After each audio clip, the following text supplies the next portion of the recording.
to answer to a lot of these guys that call up here and ask, you know, I want to make 1300, for example, with a supercharger. I'm like, you're entering a dangerous zone.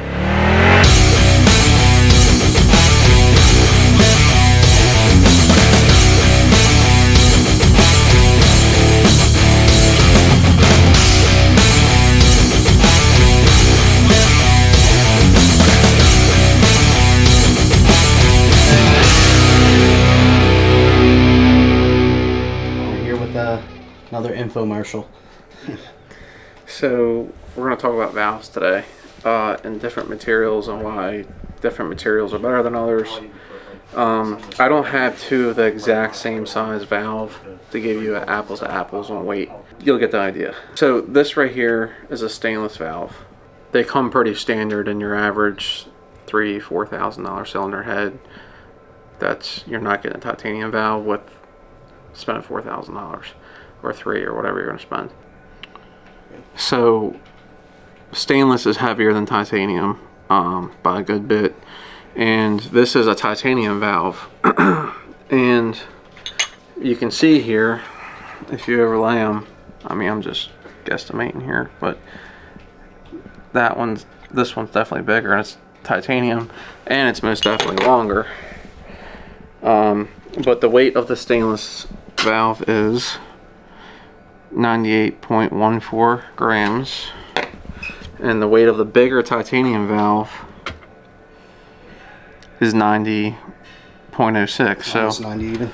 Yeah, but this is much bigger. If you actually got the same size valve, same everything, which is actually closer to this bent up valve. This is titanium too. Right.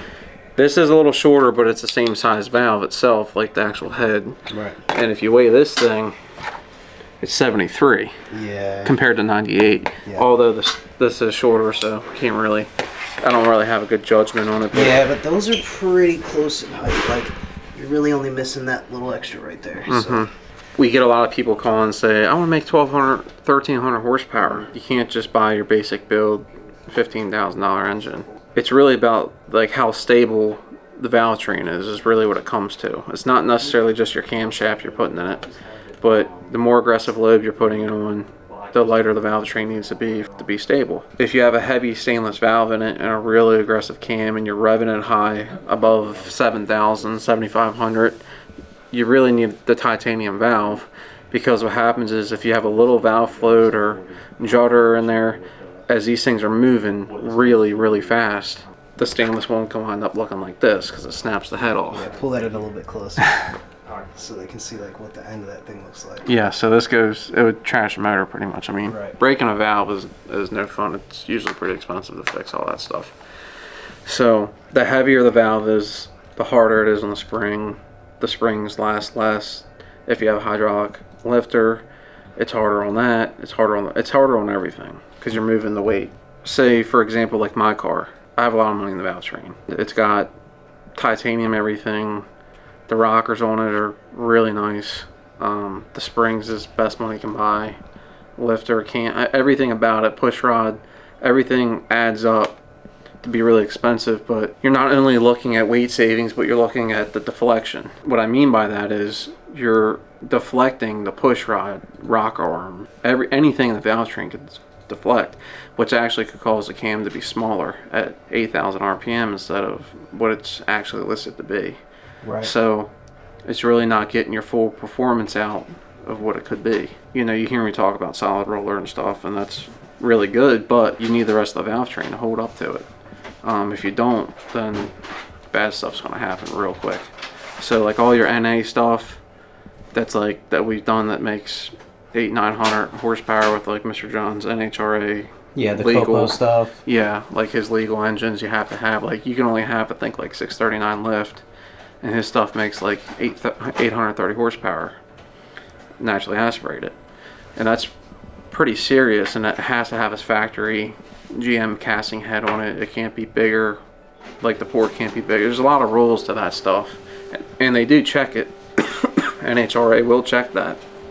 So you need to spend the money on your valve train to get every ounce you can out of it, which adds up to horsepower. When you rev them up real high, they need to be light. So, and for example, like anything that revs 8500 usually gets titanium intake and titanium exhaust. On your boosted stuff, you can run titanium exhaust as well, and nitrous applications. You can also run titanium. It's real strong. Usually you coat them, so you can't really tell they're coated when you do coat them. You can, but it's not like real black looking or nothing. It's not like the line-to-line coating. No, it's like a clear coating. Right. And that really helps them, honestly. So that even adds up to be more money, you know. Thanks. That all up there. And like a turbo application, for example, I always run a titanium intake valve, and usually the Inconel exhaust. It is heavier than the titanium, but it takes a beating, and you're seeing a lot of exhaust pressure on that side. Heat is insane on a turbo car, and you start pushing the turbos. So you really get the Inconel is, it holds up, but you got to have the valve. I mean, you got to have the spring to handle it, you know, because it is heavier than a titanium valve. If you strengthen all this stuff up, but you have a shitty engine, piston or whatever, ring pack, the valves will take a beating, the springs will take the beating, but your next weak link is something else. So it really needs to be all good to handle the heat. It needs to be, everything about the engine at that point really just needs to be good, and then you're starting to add up to be $30,000 plus on whatever you're building. To answer to a lot of these guys that call up here and ask, I want to make 1300, for example, with a supercharger, I'm like, you're entering a dangerous zone of, now it can be done with being cheap, but it don't last. Right. And it won't rev up. It's just, everything about it, is just not good, to be honest with you. Like the factory LT4 or the factory LS9, they actually come with a factory titanium intake valve. So like we do ported heads, the factory valve gets left in, we do Inconel exhaust at that point. So we do change the exhaust side. But these things really handle good power, the factory supercharged cars. So the heads are pretty good on them. When you port them, they're really, really good. And for the money, and then you start getting the aftermarket castings like the Edelbrock casting for the LTs are big money.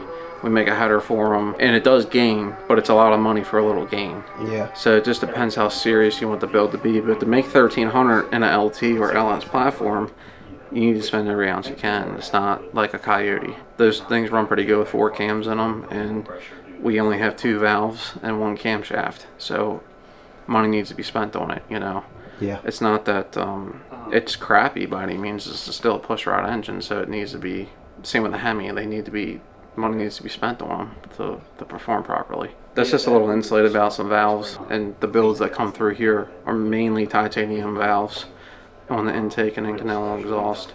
If it is aftermarket heads, people do opt out to do a stainless intake valve, but it just depends on your budget. But I really suggest doing the titanium stuff.